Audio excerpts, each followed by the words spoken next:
Perdagangan saham di Bursa Efek Indonesia baru saja ditutup. Kita akan membahasnya bersama Panin Sekuritas. IHSG ditutup di zona hijau di level 6.864. Untuk membahas prospek IHSG dan sektor properti, kita sudah bergabung bersama dengan Diko Lorenz, Head of Research Panin Sekuritas. Mas Diko, selamat sore. Selamat sore Mbak Patricia. Baik, Mas, IHSG hari ini nampaknya bisa dibilang cukup atau lebih confident begitu ya dibandingkan dengan kemarin. Apa sebetulnya katalis pemicu pasar meski di tengah sentimen larangan impor minyak ke Rusia? Iya, jadi sebenarnya kalau buat Indonesia secara spesifikly kan bisa dibilang menjadi winners ya, karena kalau positioningnya kalau kita lihat sekarang itu kan negara di Asia itu yang sebenarnya itu menjadi net exporter komoditis itu sebenarnya cuma dua, Indonesia sama Malaysia. Jadi kalau kita lihat dengan adanya tren kenaikan kayak komoditis, contohnya batu bara, CPO, metal mining, itu bisa dibilang akan translasi positif buat Indonesia karena kita tahu sebenarnya by business models gitu ya bahwa 60% dari kayak kita punya ekspor itu tuh drivernya adalah komoditis. Nah jadi dengan tren yang kenaikan harga komoditis sekarang itu pasti akan positif buat pertumbuhan ekonomi. Terus kedua sebenarnya kalau kita lihat ya, jadi arahnya ini kan sebenarnya investor kan lagi watch ya, maksudnya nanti meeting the Fed itu tanggal 15 sampai 16 ya. Cuman kalau kita lihat kan kekhawatiran investor di awal itu adalah sebenarnya arahnya adalah bahwa Fed ini akan lebih hawkish ya. Jadi kalau kita lihat kenaikannya akan 50 basis point di periode Maret, dan kalau kita lihat nanti sampai akhir tahun ada sekitar 7 sampai 9 kali kenaikan buat Fed rate. Cuman kalau kita lihat arahnya dan arah dari sisi market konsensus gitu ya, most likely nanti buat di periode Maret kenaikannya mungkin nggak 50 basis point, ini 25 basis point. Arahnya kenapa gitu? Karena sebenarnya concernnya di global itu adalah dari sisi stagflation ya. Ketika misalnya inflasinya lagi tinggi dan kalau kita lihat tuh growth-nya benar-benar trennya turun. Jadi resiko stagflasi itu lagi meningkat banget. Dan kalau kita lihat arahnya sebenarnya dari The Fed itu akan lebih dovish. Dovish it means sebenarnya dari sisi The Fed itu nggak akan agresif dalam menaikkan suku bunga, which itu kita lihatnya positif ya. Karena kalau kita lihat kayak ketika The Fed mereka lebih hawkish gitu ya, arahnya tuh biasanya market tuh kalau equity atau aset beresiko reaksinya tuh nggak terlalu positif gitu. Cuman kalau trennya dovish kita lihatnya sih lebih positif. Jadi sebenarnya dua sentimen itu sih. Mungkin somehow kalau kita lihat yang ketiga adalah dari kasus baru dalam negeri ya. Kalau kita lihat tuh lumayan manageable ya. Apalagi kalau kita lihat trennya sekarang udah lumayan turun.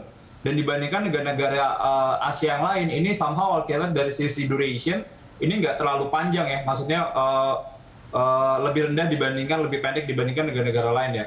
Contohnya kayak kita lihat aja Hong Kong gitu ya. Hong Kong tuh sekarang cases baru, kasus dan juga jumlah kematian tuh masih lumayan tinggi. Cuman kalau kita lihat Indonesia itu udah lumayan declining, udah lumayan turun. Jadi itu kita lihatnya positif sih. Artinya Mas Diko, apa yang sebetulnya harus diantisipasi oleh pasar ataupun investor kalau misalnya melihat terlalu euforia begitu karena banyak info juga yang masuk ke kita, kemudian juga data-data menunjukkan cukup perbaikan pada perekonomian kita. Apa yang harus diantisipasi? Antisipasinya gini ya, sebenarnya kita kan kalau tahu bahwa kenaikan harga komoditis ini tuh lebih banyak di-drive dari sisi supply side. Jadi kalau kita lihat supply side itu kan sebenarnya by nature kan lebih cyclical ya, atau lebih one off gitu. Jadi akan ada kondisi ketika nanti perang itu udah lumayan tensinya udah lumayan turun, ini komoditas ini tuh cycle-nya tuh akan turun gitu. Nah jadi kalau kita lihat kayak contohnya harga nikel 80.000, 100.000 itu nanti bisa normalize, itu pasti akan pressure atau akan memberikan sentimen negatif sih sebenarnya buat IHSG gitu. Karena sebenarnya gini sih Mbak Patricia, mungkin kalau kita lihat kayak dulu ya zaman-zaman 2011 sama 2022 sekarang gitu, apa sih yang sebenarnya membedakan gitu. Jadi kalau 2011 dulu mungkin kita lihat tuh kenaikan komoditisnya itu tuh lebih kayak sustain gitu. Kenapa? Drivernya itu banyak dari sisi demand side. Jadi zaman itu tuh periode ketika misalnya China tuh lagi growing signifikan, terus negara-negara di emerging market itu juga lagi growing signifikan. Itu negara-negara kayak BRICS ya, Brazil, Rusia, India, China, South Africa, even kayak negara-negara yang lain seperti contohnya Meksiko, Indonesia, Nigeria, dan Turki.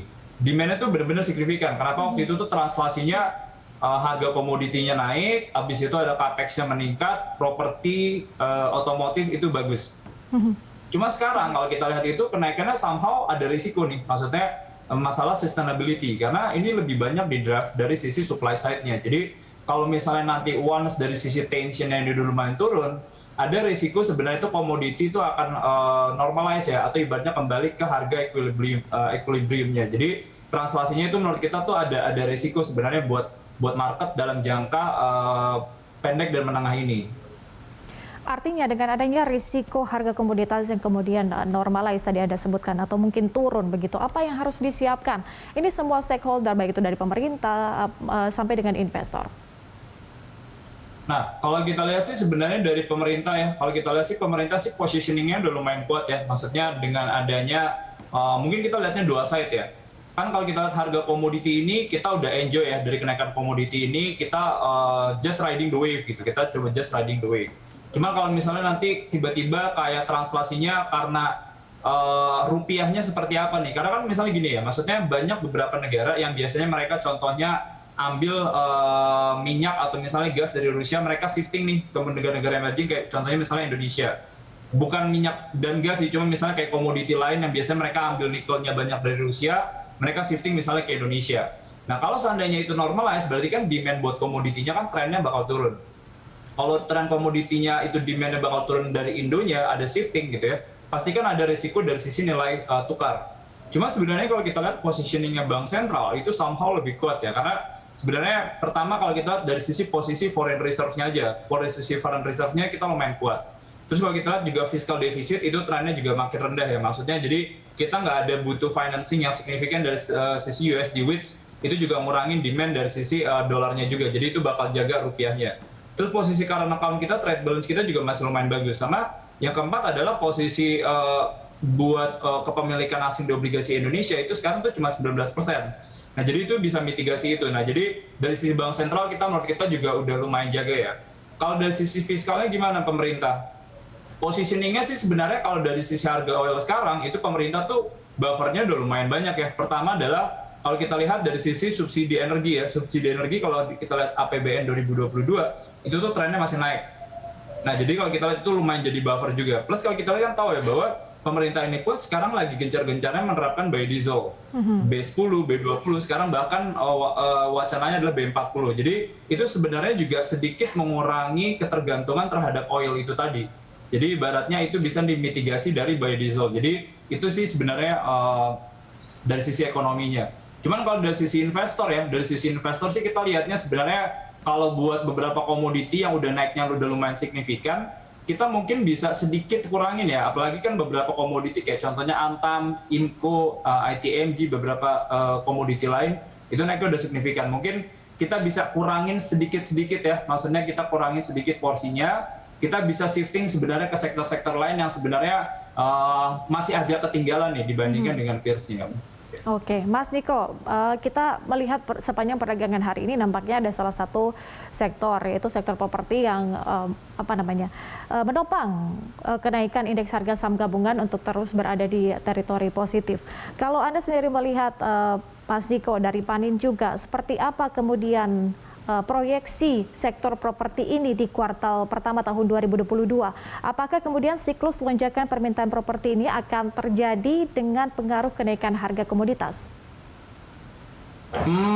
Mungkin kenaikan harga komoditas tuh nggak terlalu beda sebenarnya cycle-nya sama kayak zaman-zaman 2011 kemarin ya. Ini kelihatannya sih sebenarnya gimana sih gini. Jadi dulu zaman-zaman 2011 ketika kenaikan harga komoditas itu tuh biasanya diikuti sama belanja modal. Zaman-zaman 2011 kemarin ketika komoditinya tuh lagi naik signifikan, itu capex tuh meningkat. Jadi ibaratnya ada business confidence atau ada kepercayaan bahwa komoditi ini bakal bagus nih trennya gitu, secara tren. Cuma sekarang kalau kita lihat agak bedanya adalah posisi komoditi ini dengan adanya harga komoditi naik signifikan, kok ternyata belanja modalnya nggak ada gitu. Nah jadi kalau kita lihat ada business confidence yang kayaknya nggak sama kayak zaman-zamannya cycle 2011. Nah, jadi ini yang kita lihat sih agak translasinya beda ya. Makanya menurut kita apakah properti ini bakal naik signifikan? Mungkin menurut kita enggak sih ya. Menurut kita enggak sih, karena translasi dari sisi capex itu tadi. Jadi itu sih. Cuman biasanya gini sih ya, mungkin kayak gambaran aja. Kalau misalnya komoditi naik sekarang, itu tuh cycle-nya juga nggak langsung diikuti dengan permintaan properti yang signifikan. Zaman 2011 pun itu tuh butuh ada sekitar time lag tuh 2-3 tahun gitu. Jadi translasinya 2-3 tahun. Nah, jadi kita sih sebenarnya melihatnya buat yang properti sekarang itu sebenarnya lebih ke sentimen ya. Karena sebenarnya di tahun ini yang kita agak khawatir adalah dari sisi potensi kenaikan suku bunga. Karena kita tahu nih bahwa si sektor properti ini kan 75% dari sisi profile bayarnya itu kan mereka pakai mortgage. Nah, kalau misalnya suku bunga ini dinaikkan, ini kan ada risiko nih sebenarnya buat properti. Apalagi kita lihat nih bahwa kan kalau misalnya dari sisi loan segmentation kan ada 3 ya. Ada modal kerja, investment, sama buat consumer. Consumer ketika suku bunga dinaikkan, mereka tuh lebih sensitif. Jadi demand tuh bisa akan ada pressure di situ. Jadi itu yang sebenarnya kita agak hati-hati.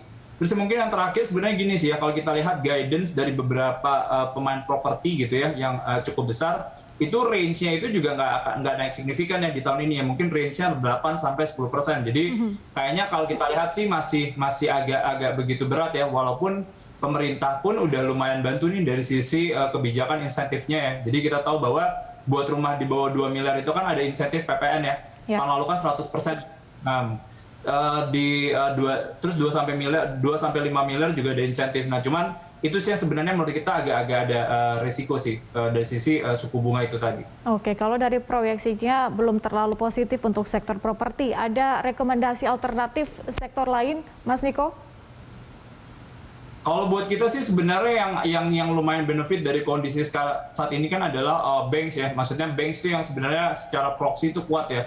Karena ketika misalnya risiko stagflasi meningkat, dulu kita lihat sih, ini kan stagflasi ini kan dulu zaman-zamannya 1979 sampai 1982. Jadi kalau kita lihat sektor-sektor yang sebenarnya by nature itu related ke interest rate, itu positif nih. Kayak contohnya bank sama financial services. Kenapa? Jadi biasanya ketika dilakukan adanya stagflasi, itu kan biasanya kan adalah dinaikkan suku bunga. Nah, bank ini mereka tuh bisa enjoy higher profitability. Kenapa? Karena kalau kita lihat dari sisi cost structure-nya, kan kalau kita nabung ke bank itu kan lebih insensitif ya. Maksudnya suku bunga dinaikin pun kita nabung gitu. Kita nggak nabung itu karena bunga.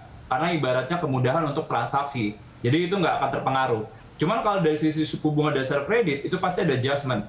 Nah, jadi di situ pun ada ruang nih dari sisi cost structure-nya relatively flat. Cuman kalau kita asset yield-nya itu ada ruang peningkatan. Jadi itu menurut kita positif.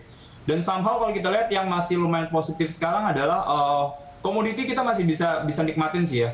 Maksudnya selama tren ini masih ada, kita bisa riding the wave gitu. Cuman kita bisa kurang-kurangin porsi. Cuman mungkin kita akan fokus ke komoditi-komoditi yang sebenarnya lebih demand driven.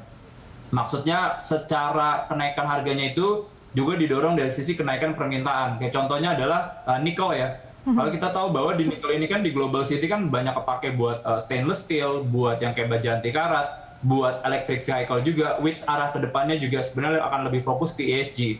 Cuman buat sektor-sektor yang sebenarnya kayak contohnya batu bara kan demand-nya mungkin somehow akan sedikit normalize ya, karena orang udah fokus buat ke renewable energies itu tadi.